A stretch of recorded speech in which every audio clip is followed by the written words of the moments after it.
the possibility of an indictment 10 years ago, the prospect of them running for high office would be instantly over. And here you have Donald Trump, who has been indicted on felony charges in 4 different American jurisdictions, 2 state jurisdictions, 2 federal jurisdictions. And not only has it not harmed him, it actually has helped him in the polls for sure among Republican voters. His lead has expanded every time he's indicted, but also among American independents and even groups that traditionally support Democrats almost reflexively, like black voters who 22% of in this latest poll, and we've seen similar polls say they would vote for Trump over Biden, and 42% of Latinos. And what this shows is that Americans have really come to the conclusion that our leading institutions of authority are radically corrupted. Our media outlets are radically corrupted. The Department of Justice and the legal system has been aggressively politicized. And so now Donald Trump is in a position where he's facing serious felony charges. I don't think they're serious in the sense that they're real, but they're serious in the sense that if he's convicted, he'll go to jail.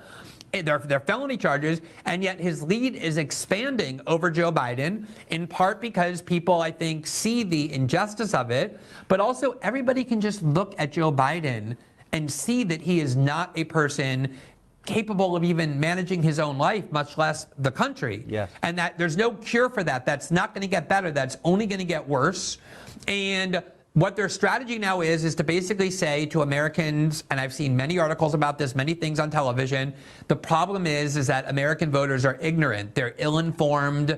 They're low-information voters, and that's why they're deciding this way, because the Democratic Party, I think, is stuck with Joe Biden. If he's not going to go anywhere, and he's the kind of politician who has never sacrificed his own personal self-interest for any kind of greater cause, there's no reason to expect that he would do so now.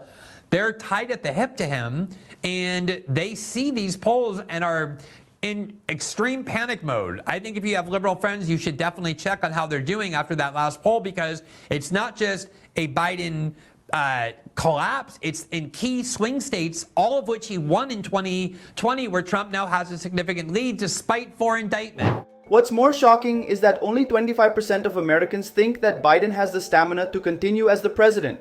This at a time when Democrats seem to have disillusioned their own voters with the handling of Israel-Hamas conflict.